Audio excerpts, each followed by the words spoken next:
দিনের কুরআন শরীফে বিভিন্ন জায়গায় বিভিন্নভাবে বলা হয়েছে, হাদিস শরীফে ও বিভিন্ন জায়গায় বলা হয়েছে। আর আল্লাহ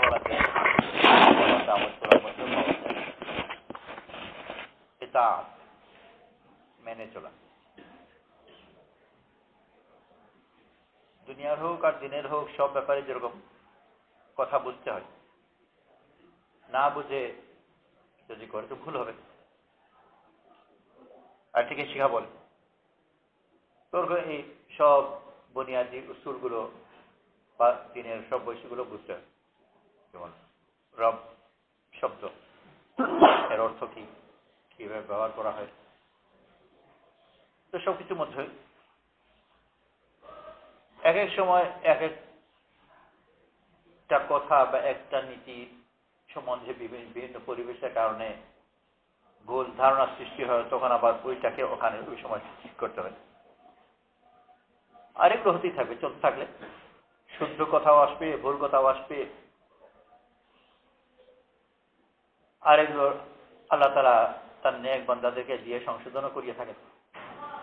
উলামাদের কাজ যে মানুষের ভুল ভ্রান্তি দূর করা। এটা আজ মানে মেনে চলা একটা অত্যন্ত গুরুত্বপূর্ণ। মেনে চলা বলতে আমরা অনেক সময় মনে করি যে একটা কাজ সে করে যাচ্ছে, যেভাবে বললো সেভাবে করলো, আর এইভাবে যদি কেউ বুঝে তো ভুলও নয়। কিন্তু বড় সূক্ষ্ম কিছু আনুষঙ্গিক জিনিস আছে যেগুলো মিলিয়ে বুঝতে হয়। দিনের মধ্যে এটাও বড় একটা কথা যে এই কথাগুলো খুব বেশি উচ্চারণ করতেন। দিনের মধ্যে জান, মাল, দিল, দিমাগ ইস্তেমাল করা, দিমাগ মানে চিন্তা শক্তি। আর তবলিগে এটা খুব বেশি বলা হয় যে কিছুক্ষণের ফিকির 70 বছরের ইবাদত হিসেবে বেশি মূল্যবান।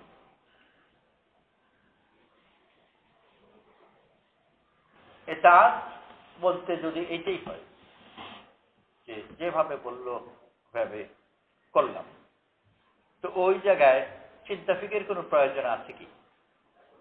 কি মনে হয়? না। ভালো করে করলো তো এই কথা বলা যাবে যে খুব ফিকিরের সাথে করেছে। বড় মাঠ, বলদ চাষ করলো, আর চাষ যখন শেষ হলো সম্পূর্ণ পরিশ্রম বলদ করেছে। লাঙ্গল যে ধরেছে ওটা তো মূল পরিশ্রম না, ওটা শুধু ঠিক রাখে, পরিশ্রম বলদই করেছে। তো বলদ অনেক পরিশ্রম করে সম্পূর্ণ মাঠটা চাষ করলো, তো শুদ্ধভাবে চাষ হলো। এই চাষের পরকে দেখে মুগ্ধ হয়ে কি এই কথা বলা যাবে যে মাশাআল্লাহ এই বলদটা খুব ফিকিরমন্দ? এই কথা বলদের ব্যাপারে প্রয়োগ করা শুদ্ধ হবে কিনা হবে তোমাদের কি খেয়াল? বলা যাবে নাকি যে মাশাআল্লাহ খুব ফিকিরমন্দ বলদ?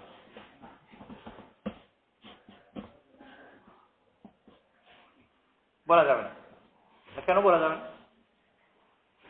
ও তো মানলো, পরিশ্রম করলো, পুরা এটা তো আছে, পুরা চাষও হয়েছে, তো বেফিকিটা কোথায়? ওই বিচার বলদের খাটির পরেও ওই বলদকে খুব ফিকিরমন্দ বলদ কেন বলা যাবে না? আর যদি বলি তো ভুলটা কোথায়? কি খেয়াল?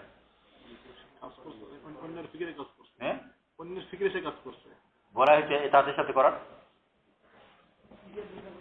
হ্যাঁ, এটা তো হয়েছে। আর বোঝার দরকারটা কি?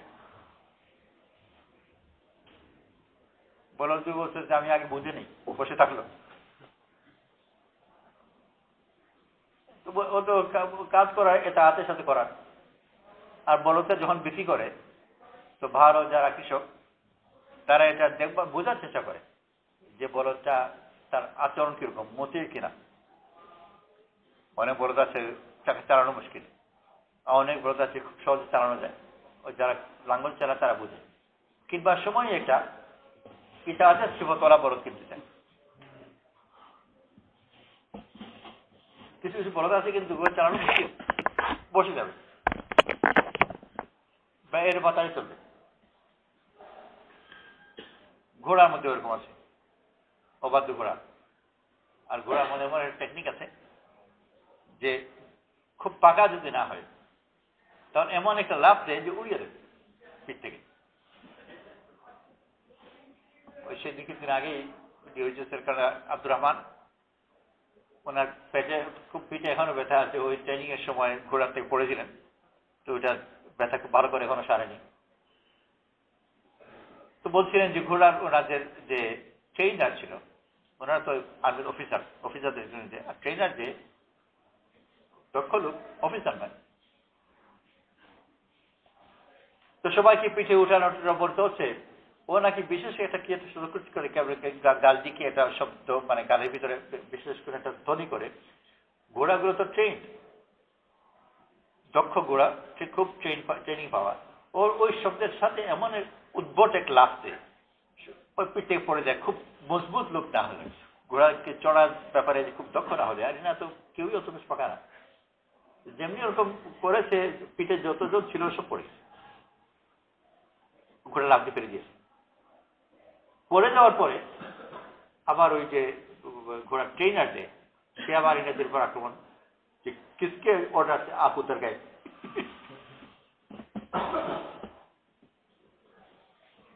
তো এটা ঘোড়ার মধ্যে ওরকম আছে যে তাকে কাবু করা যায় না। আর যদি সে বুঝে যে আমার প্রচলিত সওয়ারি নয়, অন্য নতুন লোক, আর তারপর আবার এটাও আন্দাজ করতে পারে যে কত পাকা, আর যদি একটু কাঁচা দেখে সেই সুযোগে ফেলে দেয়।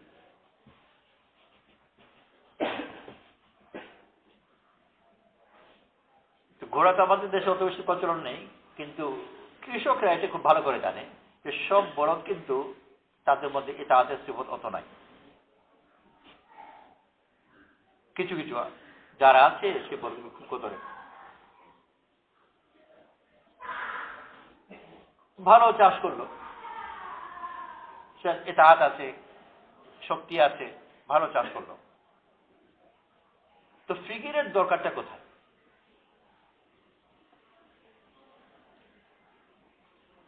ফিকির কোথায় কাজে লাগে?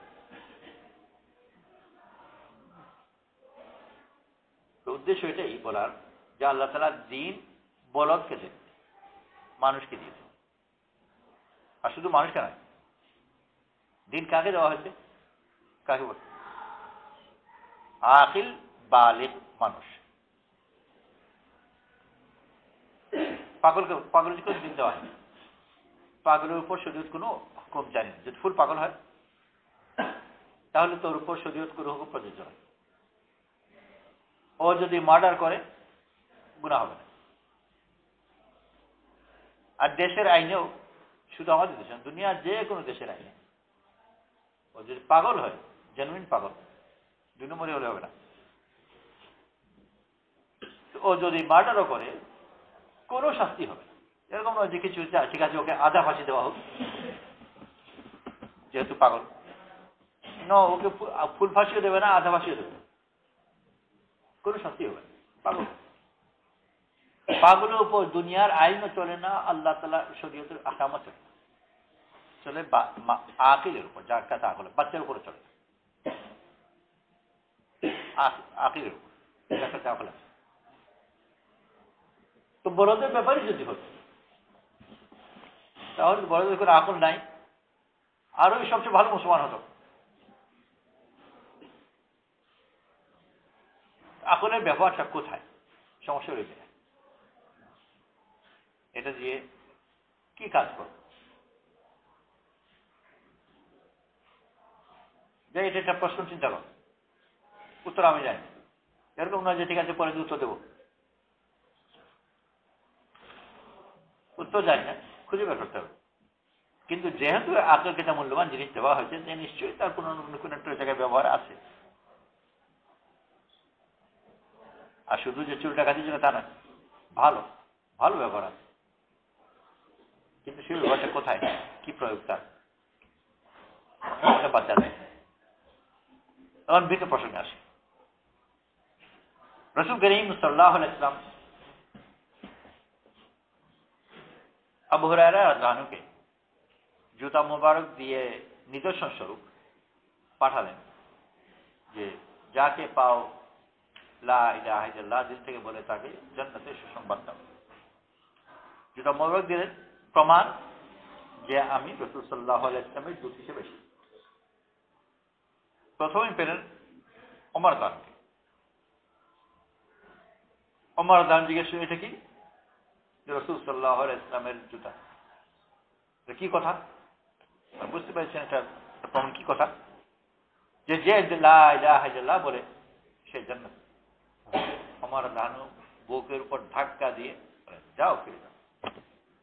আর সে জোরে ধাক্কা দিলেন, উনি পেছন দিকে পড়ে গেলেন।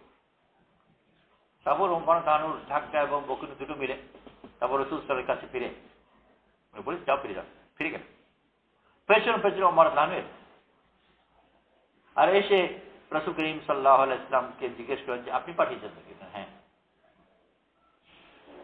আরো কথা সাফ হয়ে গেল, নিজে বলছেন আমি পাঠিয়েছি, জিজ্ঞেস করুন। তারপর ওমর রাদিয়াল্লাহু বললেন যে এরকম করবেন না, এতে মানুষ আমল করা ছেড়ে দেবে।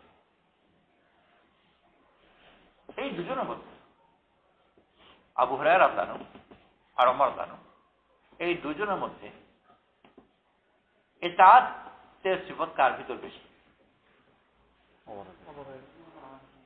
কি কথা উল্টানোর নাম ইতাআত না, বলে দিলে তার কথা।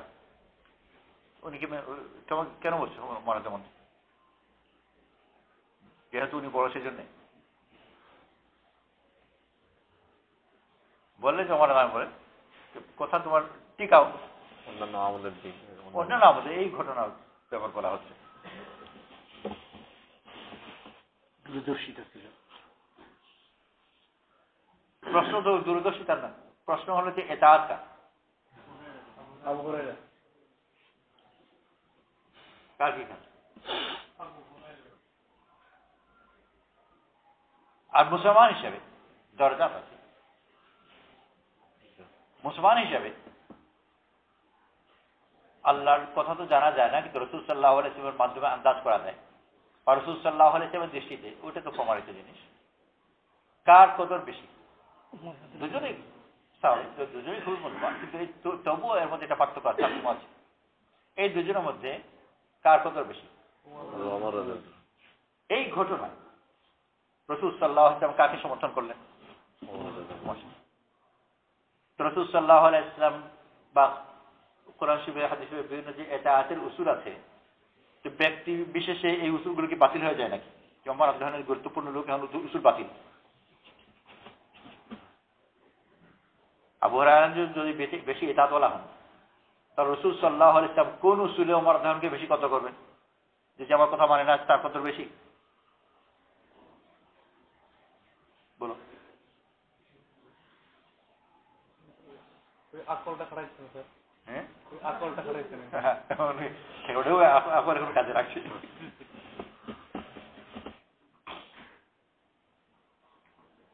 এটা বিভিন্ন স্তরে আছে। সরাসরি কথার ইতাআত আছে, উদ্দেশ্যের ইতাআত আছে, লক্ষ্যের ইতাআত আছে। সরাসরি কথার ব্যাপারে, আদেশের ব্যাপারে এখানে আপাত দৃষ্টিতে আবু হুরায়রা রাদিয়াল্লাহু আনহুর মধ্যে ইতাআত বেশি লক্ষ্য করা গেল। ওমর রাদিয়াল্লাহু যে কাজটা করলেন, বাধা দিলেন, ওই বাধা দিয়ে মন গড়া একটা জিনিস নয়। ওখানেও রাসূল সাল্লাল্লাহু আলাইহি ওয়াসাল্লামের লক্ষ্য মানুষ দ্বীনের উপর আসুক এবং থাকুক। আর ওই লক্ষ্যকে সামনে রেখে ওমর রাদিয়াল্লাহু বললেন যে তাহলে এটা করা ঠিক না। এটা দুটোই, কিন্তু ওমর রাদিয়াল্লাহু এটা যেটা এই ঘটনা বলছে এখানে বলে অবাধ্য না, কারণ এই মানুষের মধ্যে দিন থাকুক আর ওরা যেন আমল ছেড়ে না দেয়, এই কথাটা ওমর রাদিয়াল্লাহু মন গড়া কথা না, এটা রাসূল সাল্লাল্লাহু আলাইহি ওয়াসাল্লামের মনে চাওয়া, কিন্তু ওটা উচ্চারিত না, ওইটা আড়ালে সব জায়গায় আছে। জাহির উচ্চারিত কথা মানছেন না, কিন্তু অনেকগুলো কথা আড়ালে থাকে। আর সেই ক্ষেত্রে আবু বকর রাদিয়াল্লাহু আনহু ওই আড়ালের কথাকে বেশি বুঝতেও পারছেন, বেশি মানতেও পারছেন, আর ওটা সহায়তা করছে।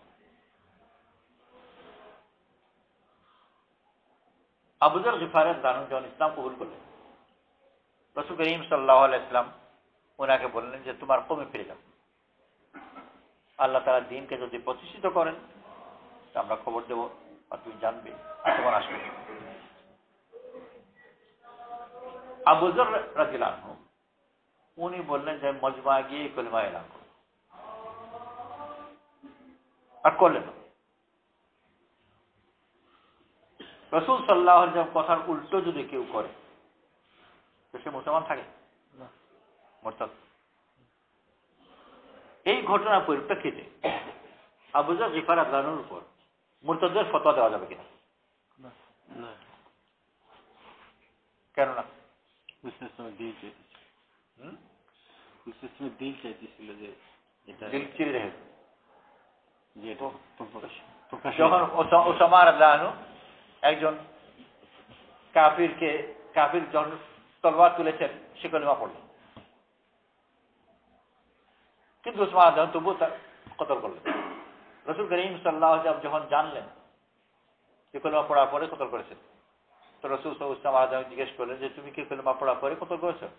ওসামা রাদিয়াল্লাহু আনহু বললেন যে ওটা তো ওর জান বাঁচাবার জন্য কলিমা পড়েছিল। তো রাসূল সাল্লাল্লাহু আলাইহি ওয়াসাল্লাম বললেন যে তুমি কি ওর দিল চিরে দেখেছিলে? তো দিল চিরে দেখার কোনো পানি করে লেখা আছে কিনা? তা আবু যর গিফারী রাদিয়াল্লাহু আনহু বা রাসূল সাল্লাল্লাহু আলাইহি ওয়াসাল্লাম উনি রাসূল সাল্লাল্লাহু আলাইহি ওয়াসাল্লাম দিল চিরে দেখেছেন, মুখে মুখে বলছেন ঠিকই, কিন্তু আসলে না। আর একজন নবীর জন্য এই কথাকে শোভা পায় যে মনে কথা থাকবে আর মুখে মুখে আরেক কথা থাকে, ডাবল কথার মানুষ।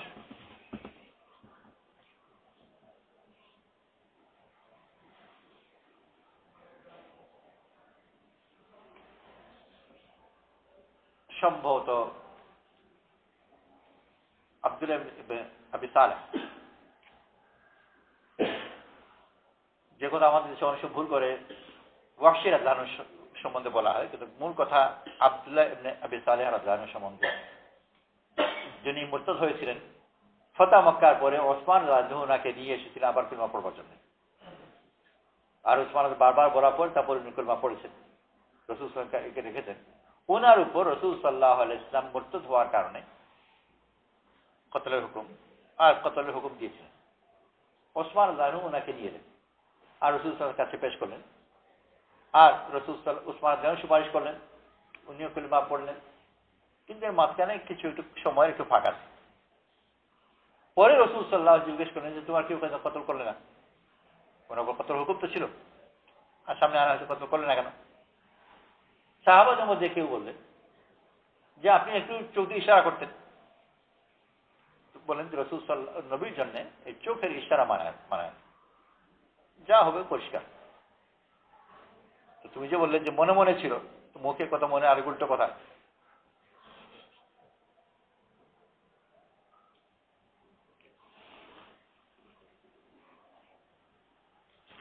তাও সেদিকে উপায় কি? এটা প্রচার হয়ে যাক, এটা তো সব চাইতেন স্যার।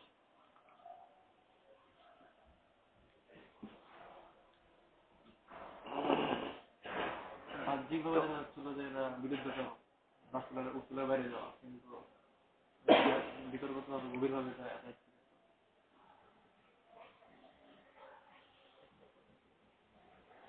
মেহমান এলো আর তুমি মুরগির রান ওর প্লেটে তুলে দিলে, সে না বললো, তবুও দিয়ে দিলেন, তো রাগ করে চলে যাবে নাকি? এবার যে থাকবই,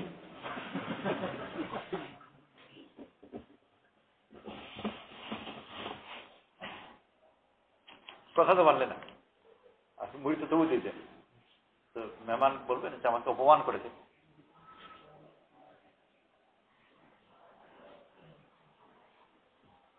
অর্থ শব্দের মধ্যে নয়, মূল এটা কথা, শব্দের মধ্যে নয়। আর অবুঝ মানুষ যদি হয় তো তো ওই উল্টো বুঝবে। কোনটা কোথায় প্রযোজ্য ওইটা জানতে, আর ওইটা জানার মধ্যে মতানৈক্য হতে পারে, মতবিরোধ হতে পারে। অনেক ক্ষেত্রে একটা শুদ্ধ একটা ভুল, অনেক ক্ষেত্রে দুটোই শুদ্ধ, বিভিন্ন ধরনের পরিস্থিতি হতে পারে। মিনা থেকে আসবার সময় রাসূল করিম সাল্লাল্লাহু আলাইহি ওয়াসাল্লাম এক জায়গায় গিয়ে তারপর রাত যাপন করলেন, আর পরের দিন তারপর আবার মক্কায় এলেন। বর্তমানে পাহাড় কেটে টানেল করে দিয়েছে, যার ফলে ওই যে জায়গায় গিয়ে রাত যাপন করেছিলেন ওই জায়গায় টানেল পথে যেতে হয় না, দূরত্ব অনেক কমে গেছে, যার ফলে মাঝখানে বিশ্রামের প্রয়োজনও হয় না, সহজে হেঁটেই চলে আসবে, দূরত্ব অনেক কমে গেছে টানেলের কারণে।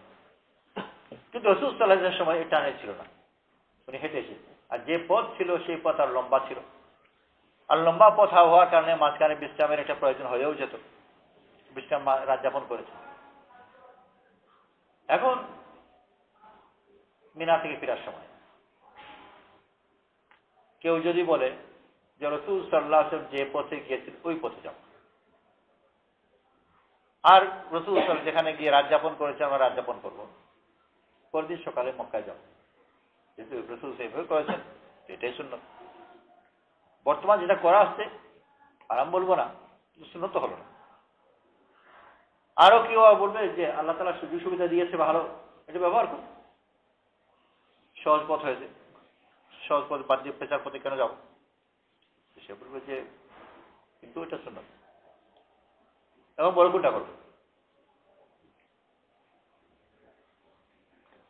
তোমরা যদি হজে যাও তো টানের যে পথে হেঁটে চলে যাবে, নাকি রাসূল সাল্লাল্লাহু আলাইহি ওয়াসাল্লাম যে পথে গেছেন সেই পথে যাবে, রাত যাপন করবে, তারপর আবার পরদিন সকালে হেঁটে যাবে, কোনটা করবে বা কোনটা করা উত্তম? কেন? দুনিয়াতে সুন্নাতের কদর নাই? দুনিয়াতে প্রচুর আছে যে একটি কাজ যদি মানে সহজভাবে করা যায় কঠিনভাবে করা যায়, সহজটাই গ্রহণ যায়।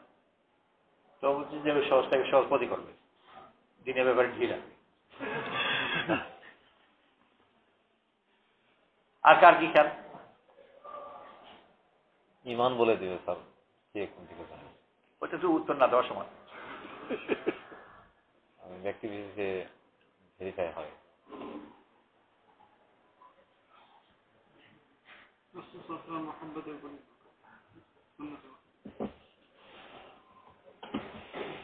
একই উত্তর শুদ্ধ হবে এটা জরুরি না, তবে এখানে ওই যে কথা বললো ওইটাই ঠিক, যে রাসূল সাল্লাল্লাহু আলাইহি ওয়াসাল্লাম ওই পথে গেছে আমি ওই পথেই যাব, এটাও ঠিক। আয়েশা রাদিয়াল্লাহু আনহা কাছ থেকে যে কথা পাওয়া যায় যে রাসূল সাল্লাল্লাহু আলাইহি ওয়াসাল্লামের সামনে যদি কোনো একটা কাজ করার একাধিক পথ থাকতো তাহলে রাসূল সাল্লাল্লাহু আলাইহি ওয়াসাল্লাম সবসময় সহজটা গ্রহণ করতেন। তো সেই নীতিতে টানেল দিয়ে যাওয়া এটাই সহজ, আর সরাসরি যদি এমন দেখা যায় তো ওইটা যাওয়া তো সেটা হতে পারে, এটা হতে পারে ওটা হতে পারে। অনেক সময় একটা কাজ করেছেন, এখন ওটা পদ্ধতি হবে কি না হবে তা একটা বিচারের ব্যাপার। রাসূল সাল্লাল্লাহু আলাইহি ওয়াসাল্লাম উটের উপর তাওয়াফ করেছেন, এটা শুদ্ধ হাদিস, সহিহ হাদিসে পাওয়া যায়।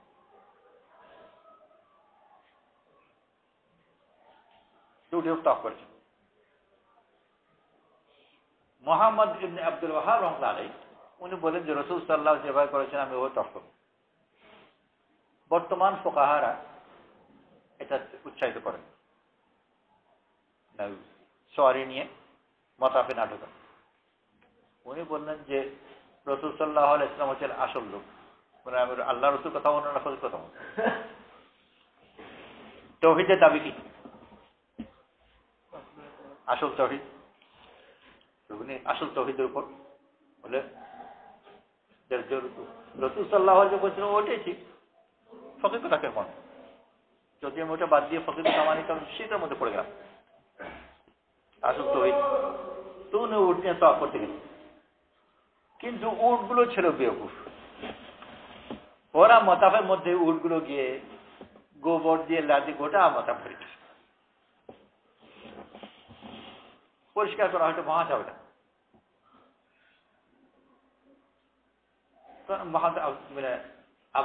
আব্দুল ওয়াহাব রাহমাতুল্লাহ আলাইহি মুহাফিজাতে পড়েছেন, তৌহিদ তো করলাম, কিন্তু পরিষ্কার করি কেমন করে? বলে যে ফকির একজন বলে কোথায় থেকে ফেলেও দেওয়া যায় না।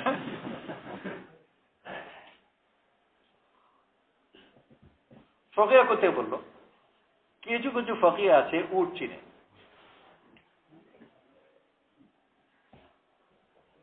উটের মধ্যে কতটুকু ফিকিরমান। রাসূল সাল্লাল্লাহু আলাইহি ওয়াসাল্লামের যে উট ছিল, যে উট তওয়াফ করেছিলেন, ওই উট ছিল ফিকিরমান আকিল। ওখানে গিয়ে এসব কাজ করে। কিন্তু বর্তমান যে জমানার উটগুলো, এগুলোর কোনো তালিম তরবিয়ত নেই।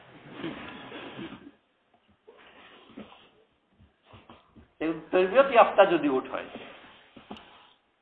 তাহলে তো ঠিক আছে, কিন্তু যদি তালিম তরবিয়ত ছাড়া উট হয় তাহলে কখন কোন ঠিক নেই।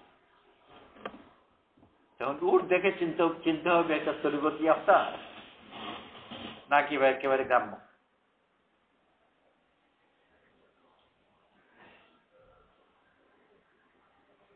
ইতাআতের উসুল তো অত্যন্ত গুরুত্বপূর্ণ উসুল, কিন্তু আল্লাহ তাআলা মানুষকে যে আকল দিয়েছেন ওইটা ফেলে দেওয়ার জিনিসটা। মানুষের ইতাআত মানে এটা নয় যে ও বলদ হয়ে যাবে, মানুষ থেকে ইতাআত করতে হবে। বলদ হয়ে গেল, এই জন্য তাকে কোন কথা বলছে, কখন বলছে, কেন বলছে, বিভিন্ন স্তরে চিন্তা করতে। আর অনেক ক্ষেত্রে জাহিরি ভাবে বিরুদ্ধেও যেত। আর বিরুদ্ধে যারা যায়, অনেক ক্ষেত্রে যদি প্রধান যারা উস্তাদ মাশায়েখ, ইনারাও অনেক ক্ষেত্রে দেখা যায় যে অবাধ্য মুরিদকে বেশি পছন্দ করে, অবাধ্য শাগিরকে বেশি পছন্দ করে। ইমাম আবু হানিফা রাহমাতুল্লাহ আলাইহির ফতোয়া ইতিকাফ সম্বন্ধে 24 ঘন্টার কম সময় ইতিকাফ হয় না। আবু হানিফা রাহমাতুল্লাহ ফতোয়া। আমরা যে যাই আর কিছুক্ষণ যে ইতিকাফ নিয়ত করি, তোমার থেকে হানফি মতলব বেরো গেলাম নাকি? না, ওইটা ইমাম আবু হানিফা রাহমাতুল্লাহ ফতোয়া। আর হানাফি ফতোয়া হচ্ছে 3 মিনিটেও হয়, অল্প কথা। আপনার কথা থেকে কিছু তাল পেলাম না।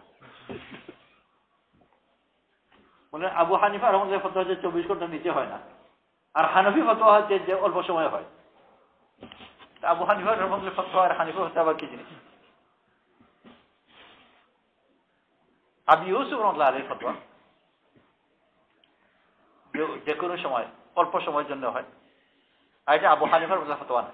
আবু হানিফা রাহমাতুল্লাহ ফতোয়ার বিরুদ্ধে এটা, কিন্তু এইটাকে হানফি ফতোয়া হিসেবে মেনে নেওয়া হয়। উনি আবু হানিফা রাহমাতুল্লাহ আলাইহির সবচেয়ে নির্ভরযোগ্য শাগির্দ, কিন্তু উনার শেখের বিরুদ্ধে, পীরের বিরুদ্ধে ফতোয়া দিয়েছেন।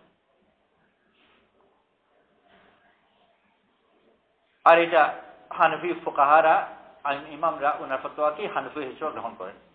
এই কথা, এই ফতোয়াকে ইমাম আবু হানিফা রাহমাতুল্লাহ আলাইহির ফতোয়ার বিরুদ্ধে ফতোয়া দিলেন, এটাকে হানফি ফতোয়া বলার যুক্তিটা কি? কথা নয় মানলাম, কিন্তু ইমাম আবু হানিফা রাহমাতুল্লাহ আলাইহির ফতোয়ার একেবারে সরাসরি বিরুদ্ধে ফতোয়া দিলেন, আর বলছে আবার হানফি ফতোয়া। এই জন্যে যে ইমাম আবু হানিফা রাহমাতুল্লাহ আলাইহি ফতোয়া যেসব নীতি নির্ধারণ করেছেন, ওই নীতি দিয়েই এই ফতোয়া দিয়েছেন।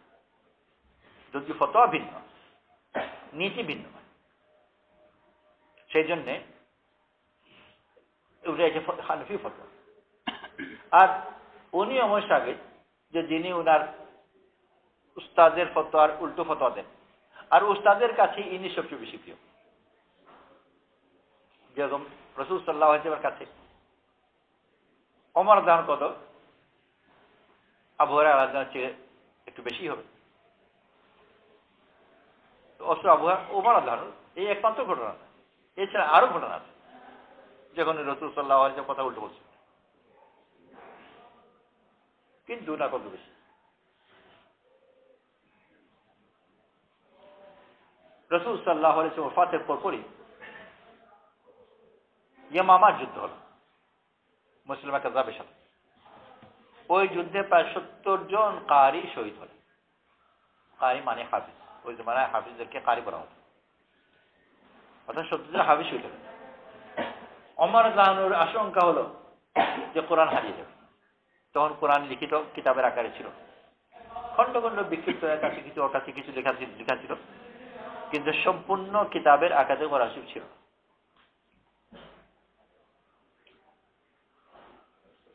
ওমর রাদিয়াল্লাহু আনহু আবু বকর সিদ্দিক রাদিয়াল্লাহু কাছে এলেন আর এসে বললেন যে কোরআন শরীফকে সংকলন করা উচিত একসাথে, নইলে কোরআন শরীফ হারিয়ে যাবে।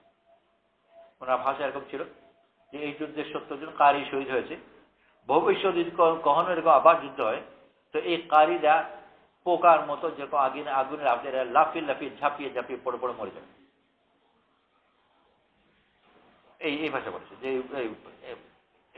যারা বেঁচে গেছে এখানে পারেনি বলে, আবার যদি সুযোগ পায় সবগুলো মরে যাবে, কোরআন শরীফ হারিয়ে যাবে। কোরআন শরীফের সংকলন করো। আবু বকর সিদ্দিক রাদিয়াল্লাহু আনহুকে ওমর রাদিয়াল্লাহু প্রস্তাব দিলেন।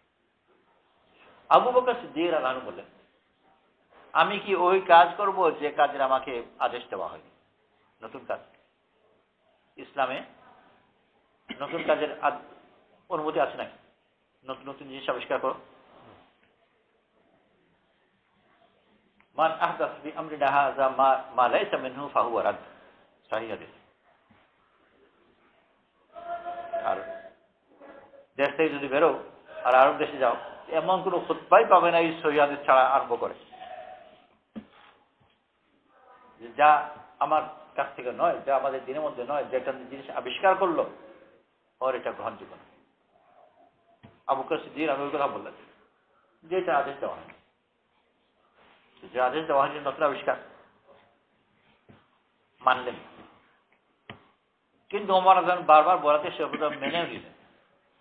কি আজীব কথা, এগুলো কেউ হাদিস ভুলে গেছেন না কেউ বলার পরে? আর যে উসুল ছিল যে কিছু আবিষ্কার করা যাবে না, কিছু নতুন বানানো যাবে না, ওই উসুলকে বাতিল নাকি? কিছুই না। উসুলের জায়গায় ঠিক আছে, কিন্তু ওটা প্রয়োগ বা প্রয়োগ বোঝার ক্ষেত্রের মধ্যে তারতম্য সূক্ষ্মতা থাকে। আবু বকর সিদ্দিক রাদিয়াল্লাহু আনহু মোটামুটি ভাবে ওই মাযহাবের লোক। ওমর সাহাবাদের জমানায় মাযহাব ছিল, নাম ছিল না, কিন্তু মাযহাব ছিল। মাযহাব মানে বিভিন্ন পথ, চিন্তার বিভিন্ন পথ ছিল। মোটামুটি ভাবে আবু বকর সিদ্দিক রাদিয়াল্লাহু আনহু মাযহাব ছিল যে রাসূল সাল্লাল্লাহু আলাইহি ওয়াসাল্লাম যেটা করেছেন হুবহু ওইটাই করা।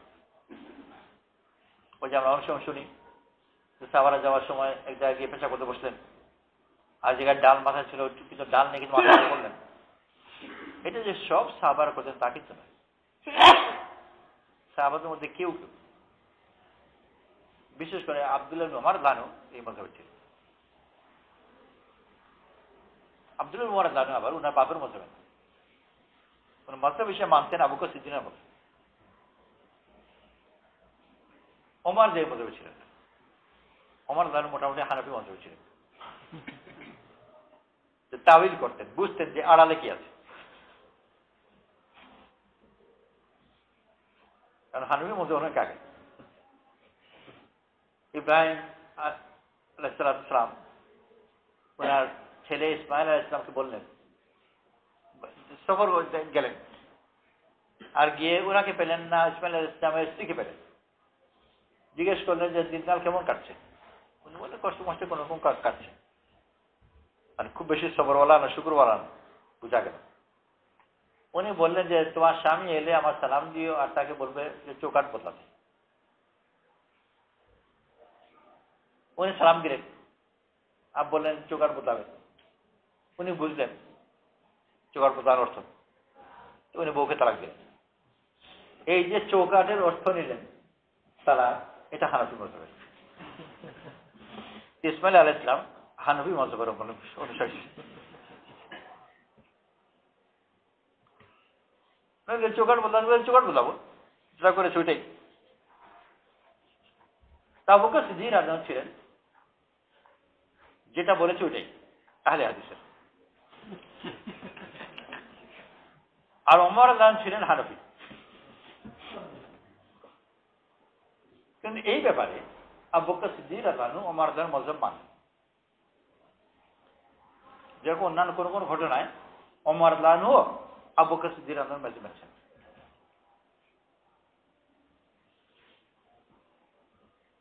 তো সব জায়গায় আদেশ আছে, কিন্তু আদেশ একটা নয়, আদেশ আছে 5টা। জেহারত হলো একটা আদেশ দেখে বাকি সবগুলো না জেনে এমন যে এইটাই একমাত্র হাদিস, একমাত্র আয়াত, এটার উপর আমল করি। রাসূল করিম সাল্লাল্লাহু আলাইহি ওয়াসাল্লাম কে একজন গ্রামের লোক এসে আল্লাহ কোথায়, তো রাসূল সাল্লাল্লাহু আলাইহি ওয়াসাল্লাম আঙ্গুল দেখানোর পরে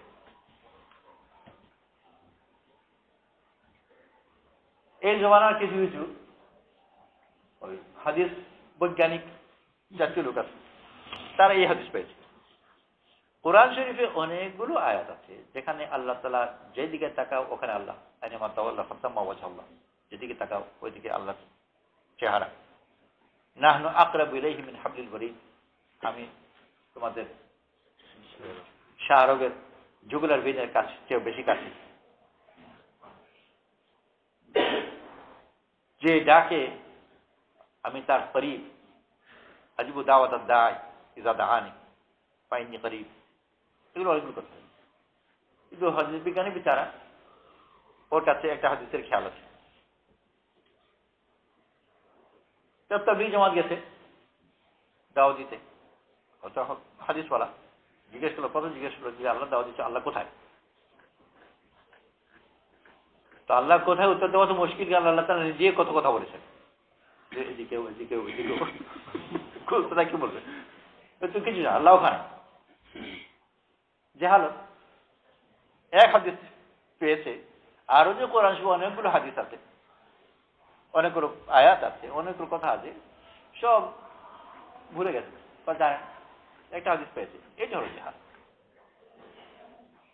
ইলম হলো সবগুলোকে মিলিয়ে, একজনের কাছে সবগুলো মিলানো সম্ভব নয়, যতটুকু পারা যায়। এই জন্য মতানৈক্য হয়। মনের ভিতর কি আছে, মনের ভিতর কি আছে দেখাও তো যায় না, আমার অনেক সময় আন্দাজ করতে হয়। এক জায়গায় এক বাড়িতে গিয়েছে, আর ওর না বলছে, তবুও প্লেটে তুলে দিয়েছে, ও রেগে গেছে, ঠিকই রেগেছে। তো দিলে যে সবাই খুশি হয়েছে তা কিন্তু নয়, রেগেও যেতে পারে, আর কখনো কখনো একেবারে বিরক্তিকর হয়ে যায়। আল্লাহ বলতে বেশিরভাগ মানুষই এটা পছন্দ করে না যে আধা প্লেট খাওয়ায় খেয়ে উঠে গেলাম, দেখতে খারাপ লাগে, অস্বস্তি লাগে। যদি বেশি চেপে দিয়ে দেয় তো না খেয়ে উঠতে হয়, দেওয়ার কারণে খারাপ লাগছে না, কিন্তু আধা প্লেট যা কিরকম নোংরা লাগে ওইটা চিন্তা করে। আমি একজনের কথা বলছি এই সম্বন্ধে, যেমন খেলছে, ও খুবই রেগে গেছিল, কোন এটা বাড়ি যখন জড়িয়ে দিতে হবে উঠে যাবে একেবারে, কারণ বাধ্য হয়ে তাকে পেটের এক অংশ ভরা প্লেট থেকে তাকে উঠতে হচ্ছে, এটা খারাপ লাগে। তো সব জায়গায় যে ভালো তাও না, আন্দাজ করতে হবে। আন্দাজ করতে পার্থক্য হয়, মতানৈক্য থাকে।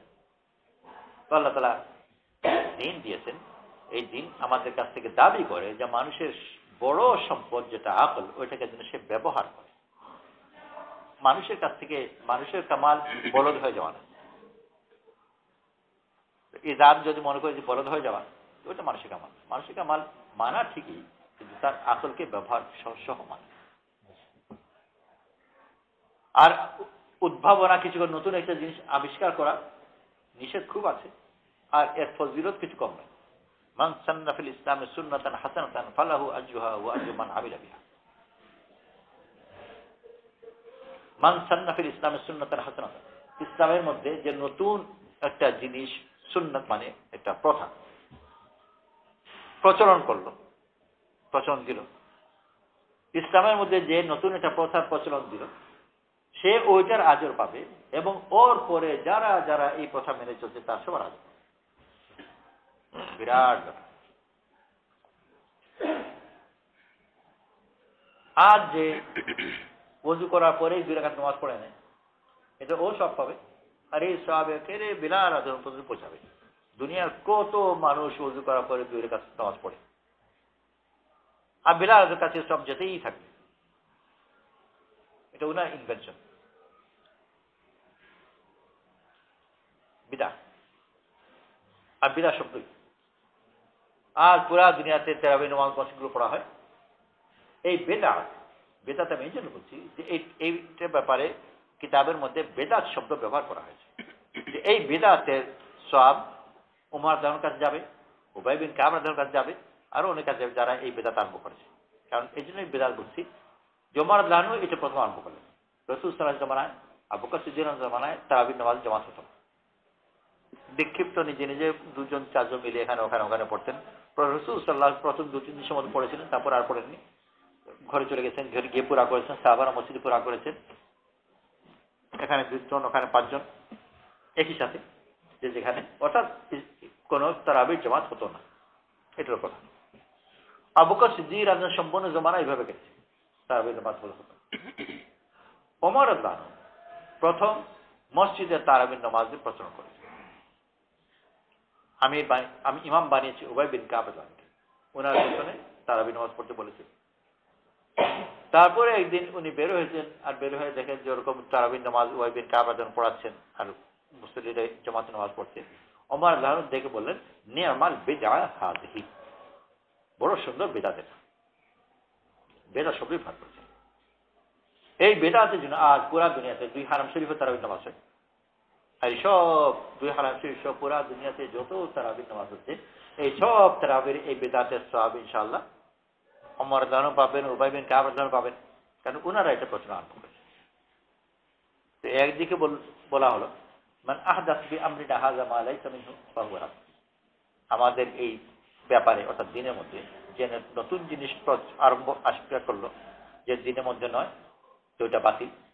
আর রাসূল সাল্লাল্লাহু আলাইহি ওয়াসাল্লাম বলেছেন যে ইসলামের মধ্যে যে নতুন প্রচলন দিল, সে ওইটার ভালো প্রচলন দিল, সে ওটার সওয়াব পাবে, আর যে তার অনুসরণ করে সব সওয়াব তার কাছে আসবে। বহুত বলি আল্লাহ সুবহানাল্লাহি ওয়া বিহামদিহি, সুবহানাকাল্লাহুম্মা ওয়া বিহামদিকা, নাশহাদু আল্লা ইলাহা ইল্লা আনতা, নাস্তাগফিরুকা ওয়া নাতুবু ইলাইক। সুবহানা রাব্বিকা রাব্বিল ইজ্জাতি আম্মা ইয়াসিফুন, ওয়া সালামুন আলাল মুরসালিন, ওয়ালহামদুলিল্লাহি রাব্বিল আলামিন। আলহামদুলিল্লাহ।